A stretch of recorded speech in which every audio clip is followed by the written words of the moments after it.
Yo, what up guys, Zero here, and welcome to another vlog. Now, I haven't done this in some time, so we're gonna get right to it. This is actually a response to a tag video, and the original video was from a YouTuber named GDN Entertainment. So if you guys haven't heard of him, or if you haven't checked out the original video at least, definitely I'll leave the link in the description with the channel and the actual original video. So check that out if you can. And the video is basically based on what your favorite gaming genre is.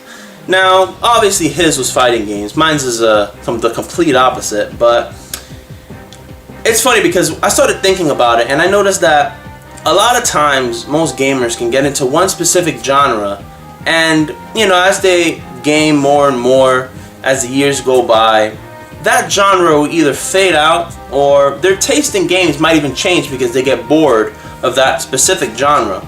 Unfortunately, the same thing kind of goes for me, but I'm gonna go ahead and tell you what my favorite genre is. If you guys don't already know, I'll let you know right now, and it's not FPS games or third-person shooters. I actually think that's the most boring of them all, to be honest. But my favorite genre is actually the RPG genre. One thing you guys don't know about me is that I didn't really grow up on Super Nintendo, Genesis, 3DO, Sega CD, Jaguar. I didn't grow up on any of those consoles. I actually grew up on the Dual R, you know. TurboGrafx 16, I had the Turbo Dual, then we later on got the Dual R, the Japanese version. And what was so funny was because, what was so funny about that is that my father, he imported all of our games. So the game store that I go to now, Game World, is where he used to buy the games. And you name it, man, we had every genre in Japanese. Now the shoot 'em ups, the shmups, are the most common games that we had when we were younger. Very easy to get into. Shoot, dodge, bomb, call it a day. It's not as complex as the cave shoot 'em ups today. But the RPG genre itself was very difficult to actually understand because you had to get into the battles, you had to equip a lot of accessories and all of this stuff on your character. You had your skill system, you had where to go. That was just so difficult. And me and my brother, we played a lot of games, whether it's a tactical RPG, action RPG, and even a turn-based RPG. The one that I remember the most is Vesteel 2. Vesteel 2 is a tactical RPG, almost like Neo Nectarus, I want to say, because it's a completely different game than the first Vesteel. Vesteel actually came out, I want to say, in North America. Part 2 never came out here, and it was very unfortunate because that game is superior in every way.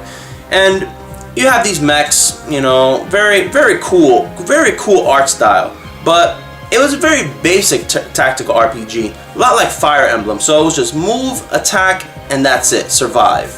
Now there were some missions in the game that we couldn't really complete because we just didn't understand what to do, whether it's survive or just destroy all the enemies.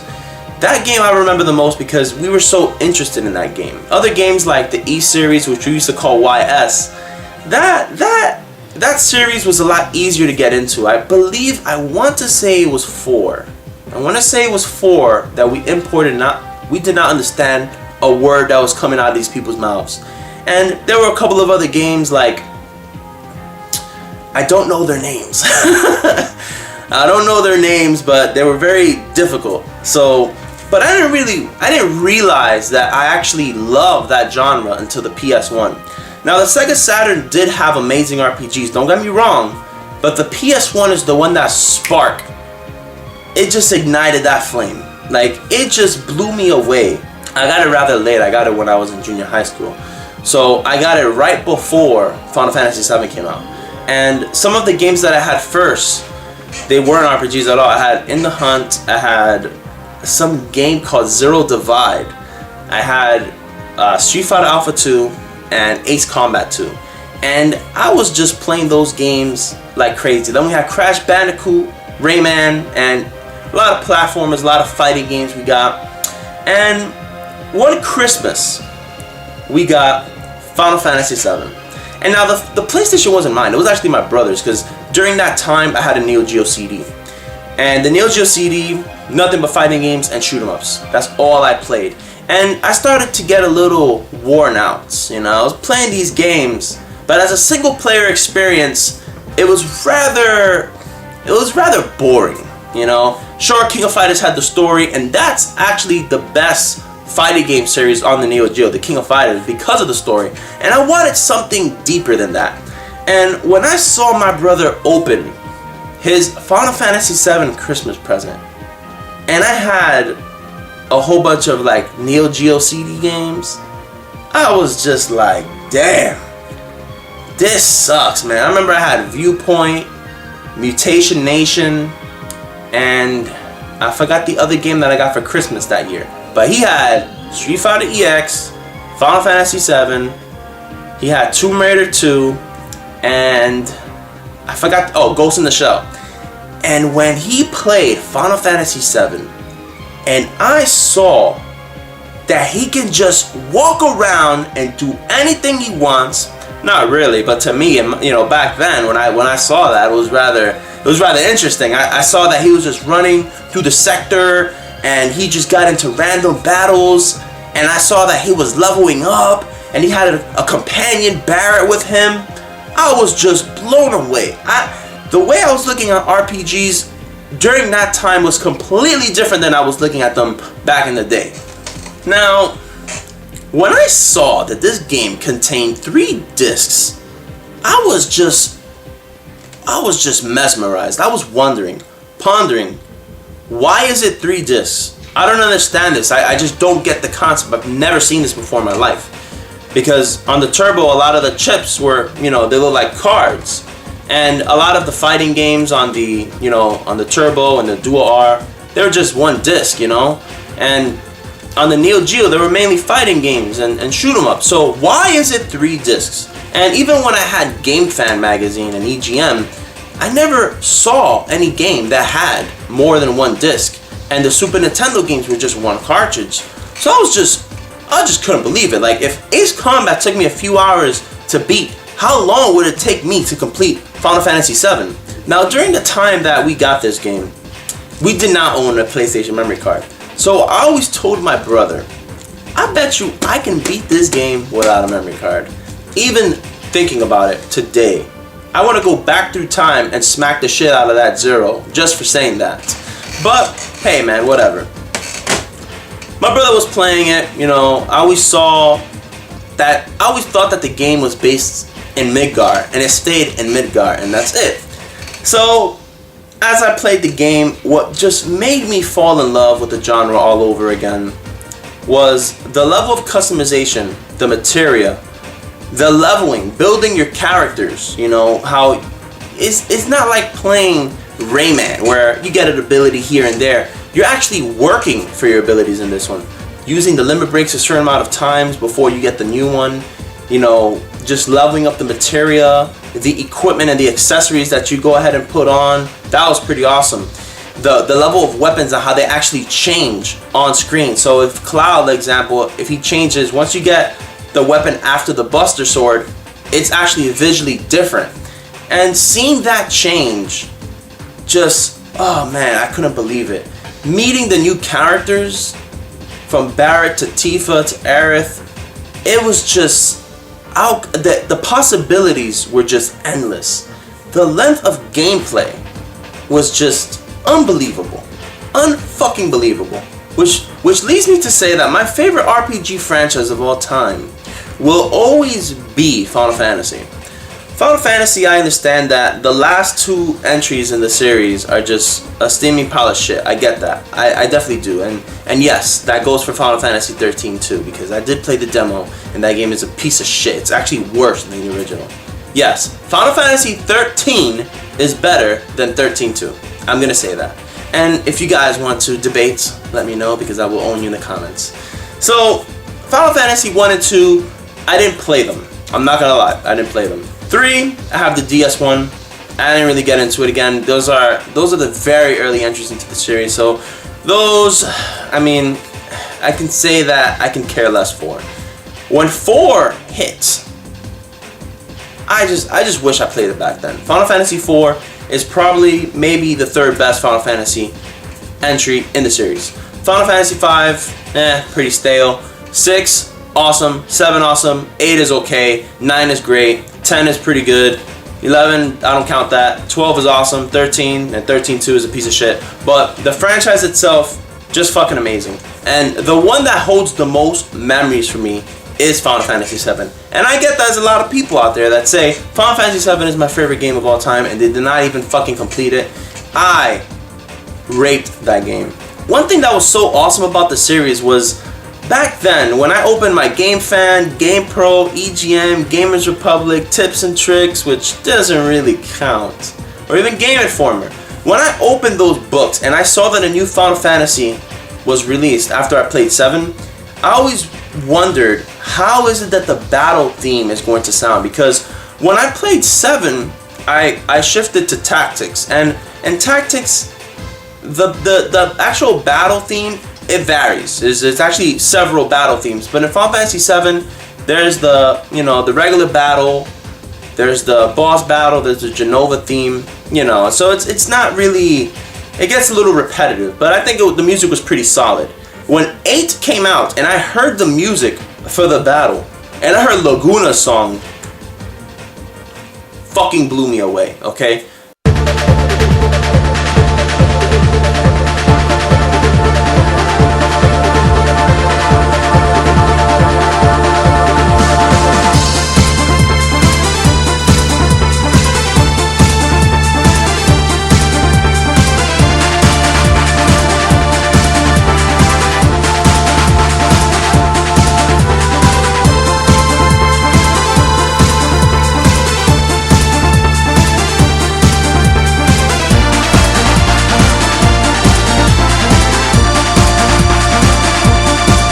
That song, till this day, is fucking amazing. And I do like the original battle theme instead of Laguna's better, but it was still pretty cool because even though you didn't really use Laguna that much, the pacing of the game changed when you used Laguna. So I think that was actually pretty awesome. But the best Final Fantasy battle theme of all time, period. This is law because I'm speaking, so it's the law, okay? So the best battle theme for Final Fantasy would have to be Final Fantasy IX.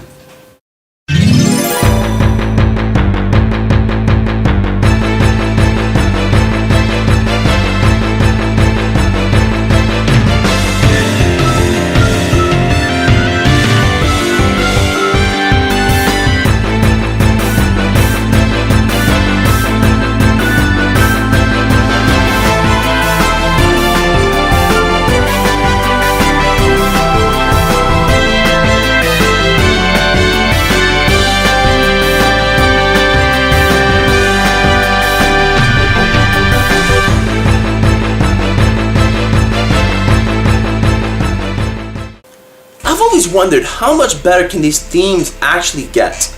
How can the battle theme get any better, even on a franchise outside of Final Fantasy? Whether it's Saga Frontier, Wild Arms, Thousand Arms, friggin' Xenogears, Parasite Eve, hell, bring in Grandia 1, which blew me away because Grandia 1 actually had a theme for each disc, and that was awesome because that definitely threw me off guard. After hearing the pretty bad battle theme for that game, it wasn't very good. But when you reach the second disc, the battle theme just changes dramatically and it becomes very catchy. And I thought that was pretty awesome. And it changes a third time as well, I want to say. But it's just these games just brought something to the table that a lot of games didn't bring. Now, I was an innovator back in the day when I was playing Final Fantasy. Like, I remember when Final Fantasy VII first came out, me and my brother had our own saves. So, it's funny because since it was his console, so he let me play 2 hours. 2 hours straight. After 2 hours, it was his turn. And it was most likely that I was only going to play 2 hours for that day because he was a complete hog. And there were, some exceptions to that rule where he would either just say, screw it, you could just keep playing, or he would go out to his friend's house and play, PlayStation over his house. And if he brought some of his games like Street Fighter EX, I would have Final Fantasy VII on hand and I would just completely rape that game. Now, when you fight Emerald Weapon and Ruby Weapon, right? I recall my brother getting to them because he was always ahead of me. But when me and him got towards the end of the game, he got to what was it, Final Creator, I believe that's what it's called. I wanted to take it a step further because he fought Emerald and he fought Ruby, and he completely got raped, and that was unacceptable to me. I just wanted to know, why is it if these bosses were unbeatable, why were they put in the game? They have to have some type of limit in HP. My brother fought Emerald Weapon for like an hour, and because my brother was nowhere near level 99, he was probably level 60 or 70. It was just not possible, especially with the weaponry that he had equipped. No ultimate weapons. He did not have massive material. No Knights of the Round. No last limit breaks like, you know, Omni Slash or Final Heaven or any of those. And you know what? I said, you know what? Fuck this, man. I'm stepping up to the plate. I'm gonna go in here and I'm gonna put my dick in Ruby Weapon's ass, and I'm gonna fucking butt fuck this guy's ass, man. I'm gonna nut in his ass. I'm gonna give him a nice cream pie. That's what I said. And when it comes to Emerald Weapon, I was gonna fuck him doggy style. I was gonna fuck it doggy style there. Right? And I was gonna bust in his face. Alright? Underwater. Busted his face underwater. So, got on my submarine one day, grinded to level 99, went down there with all of my material mastered, had Knights of the Round, had the final attack with Phoenix. I think that's what it's called. Again, it's been years since I played that game. And I had Omni Slash. I was ready to freaking nut in this guy's face underwater. And I fought him, and my brother was just watching me. Oh, and by the way, I also went to that area. I forgot the name of it. But you fight this Triceratops dinosaur that gives you, it's a source. I want to say it's speed source. I don't remember the source or power source. But you use those shits and they go, your stats go above 255. And yo, I went up to this motherfucker and I fought him. And my brother was in the room watching me. And I just got closer and closer every day I fought him.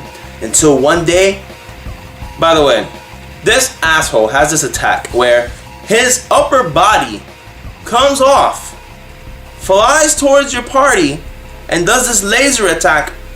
And if your luck or your speed isn't all the way up, you're more than likely gonna die, or you're gonna have just really low life.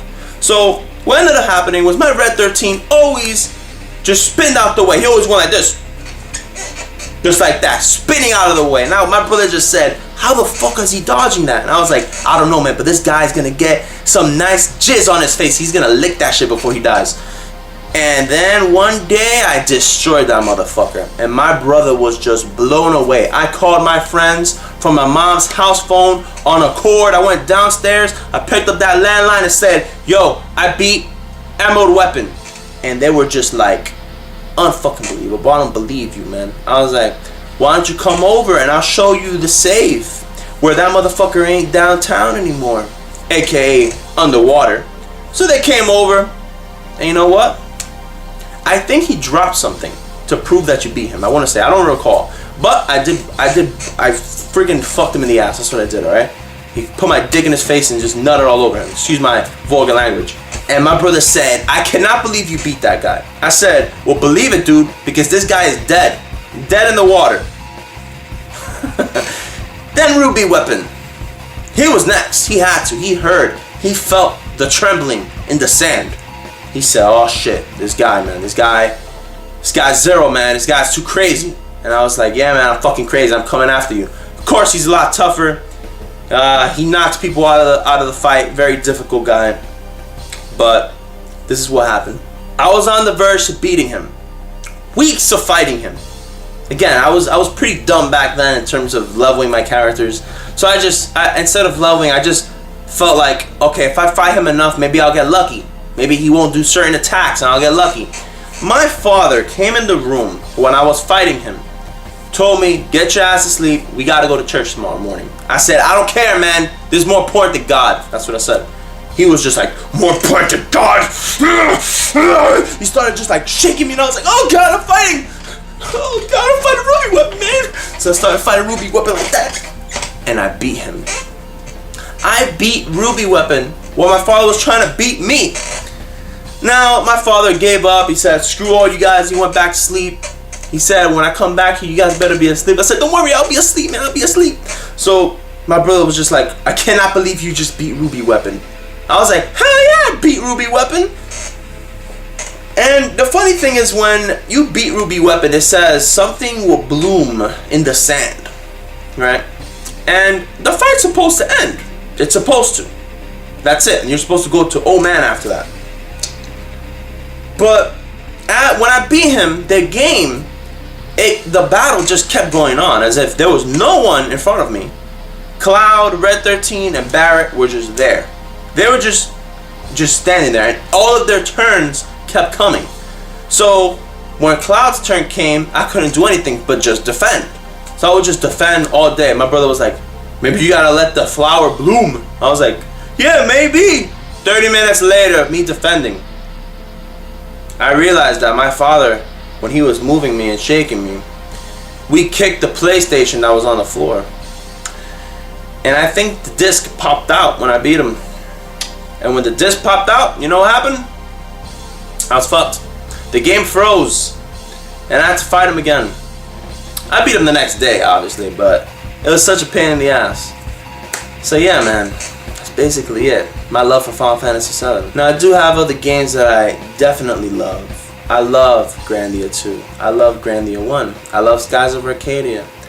And it's funny because this game right here, Xenogears, is amazing. This game has a final boss that's such a pain in the ass that even my brother couldn't beat him.